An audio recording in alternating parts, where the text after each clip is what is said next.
है तो अकाउंट में पैसा कैसे चला गया? अकाउंट में पैसा कैसे चला गया? भाषण तो नहीं है कि अपने आखिरी कैबिनेट की मीटिंग में हमने ये कह दिया कि सरकार आने के बाद में 2,500 रुपया दिसंबर से हम डालेंगे।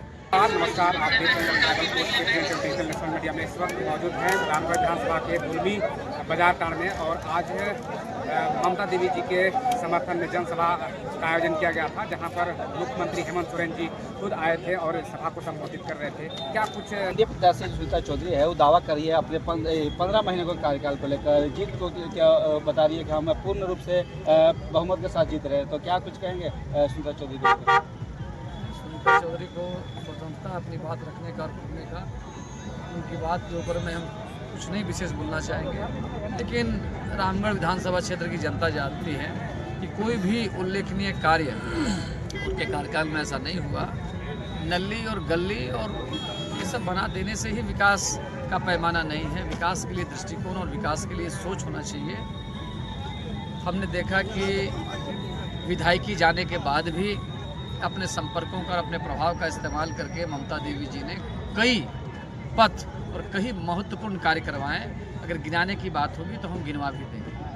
और सबसे बड़ी बात है कि बहुत स्पष्ट है जिस प्रकार से आज जन समर्थन का तूफान नजर आया है आज के कार्यक्रम में, और विशेष करके जो आधी आबादी है, महिलाओं का अभूतपूर्व समर्थन मैया सम्मान योजना को लेकर के और गरीबों का आबू आवास को लेकर के और निम्न और मध्यम वर्गीय का बिजली बिल माफ़ वाले मामले लेकर के 200 यूनिट बिजली बिल जो वो माफ़ करने की बात हुई। इन सारे चीज़ों को लेकर के जो आम मतदाता हैं उनके सामने बड़ा ही सकारात्मक संदेश गया है, और इस वजह से ये सारी चीज़ें इस बात को दिखा रही है कि निश्चित तौर पर गोलबंदी है हेमंत सोरेन के सरकार के पक्ष में, और वो वोट के दिन में नजर आएगा। सरकार यूपीए की बनेगी, गठबंधन की बनेगी हेमंत सोरेन के नेतृत्व में, और रामगढ़ विधानसभा क्षेत्र में ममता देवी की जीत होगी, इसमें कहीं कोई संदेह नहीं। विपक्ष का एक बड़ा आरोप है कि जितने भी योजनाएं झारखंड सरकार के द्वारा जो लाया गया है हेमंत सोरेन के द्वारा, वो कहीं ना कहीं चुनावी जो है एक छलावा है। क्या छलावा क्या है? अगर छलावा है तो अकाउंट में पैसा कैसे चला गया? अकाउंट में पैसा कैसे चला गया? भाषण तो नहीं है कि अपने आखिरी कैबिनेट की मीटिंग में हमने ये कह दिया कि सरकार आने के बाद में 2,500 रुपया दिसंबर से हम डालेंगे।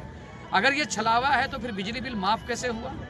एक एक मोहल्ले में जो है 10-10 लाख 15-15 लाख रुपया कुल मिला करके देखा जाए उपभोक्ताओं का तो माफ़ हुआ है। ये छलावा कैसे है? अगर 2 लाख रुपया जो किसानों का जो कर्जा था, लोन जो लिया था, 2 लाख रुपया का लोन माफ़ हुआ है। इसको मैं चैलेंज करता हूँ कोई विपक्ष के प्रवक्ता और विपक्षी नेता को, अगर इस बात को झुठला दे। ये सारे जमीन की सच्चाई सभी वर्ग के लोगों को, बच्चे हों, महिला 18 से लेकर के 50 साल की उम्र हो, सारे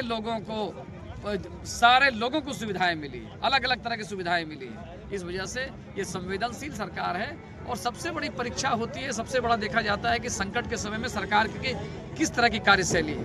कोरोना काल में जिस प्रकार से मानवीय चेहरा उभर करके आया हेमंत सोरेन जी का और उसकी सरकार का, कि जिस प्रकार से उन्होंने बस से, ट्रेन से और यहाँ तक कि हवाई जहाज से लोगों को कोरोना काल में राज्य के दूसरे हिस्सों से लाने का काम किया, झारखंड में उनके गाँव में, ये अपने आप में उनकी संवेदनशीलता को बताता है, और झारखंड की जनता इसको कभी भूलेगी नहीं। झारखंड में विपक्ष का एक बड़ा मुद्दा लेकर चुनाव लड़ रहा है विपक्ष, बांग्लादेशी घुसपैठिया को लेकर। बांग्लादेशी घुसपैठिया के बारे में दूसरे लोगों ने कहा, और मैं भी उस बात को दोहराता हूँ कि अगर कहीं इन्फिल्ट्रेशन है, कहीं अगर घुसपैठ है, तो हम ये कहते हैं कि एक्सटर्नल अफेयर्स मिनिस्ट्री किसके पास है, डिफेंस मिनिस्ट्री किसके पास में है, होम मिनिस्ट्री किसके पास में है, बॉर्डर की रक्षा करने का काम किसका है। तो अगर कहीं घुसपैठ अगर हुआ भी है, इसमें कितनी सच्चाई हो तो जांच का विषय, लेकिन अगर कहीं हुआ भी है तो इसके लिए तो भारत सरकार जिम्मेदार है, इसमें राज्य सरकार क्यों जिम्मेदार है? और हम ये बोलना चाहते हैं कि झारखंड में, झारखंड की सीमा के साथ में कोई भी अंतर्राष्ट्रीय सीमा नहीं मिलती है, जहाँ तक मेरी जानकारी। तो जब नहीं मिलती है तो झारखंड में ये मुद्दा कहाँ से है? इस वजह से ये पूरी तरह से गलत है और इसकी हम निंदा करते हैं। ये मुद्दा नहीं, मुद्दा यहाँ पर है कि झारखंड के जो मूलवासी, झारखंड के जो खतियानी लोग हैं, झारखंड के जो गरीब, आदिवासी, अकलियत, दलित, पिछड़े लोग हैं, उनका किस तरह से उनका विकास होगा। प्रयत्नशील है हेमंत सोरेन की सरकार, इन्होंने विपरीत परिस्थितियों में अच्छा काम किया, और जो बचा हुआ कार्य है वो आने वाले दिनों में पूरा होगा। इस बार आपके पास त्रिकोणीय चुनाव का आसार दिख रहा है, इसमें से ज़्यादा कुर्मी वोट माहौल बदल रहे हैं, तो इसमें आप क्या कहेंगे? नहीं, हम कोई जात और धर्म की बात नहीं करते। हाँ, लेकिन कुछ संकेत जरूर है, कुछ संकेत जरूर है कि कई मतों पर जो है जबरदस्त विभाजन देखने को मिल रहा है और ये खतरे का संकेत हमारे लिए नहीं है, दूसरे लोगों को इसकी चिंता ज़्यादा करनी चाहिए।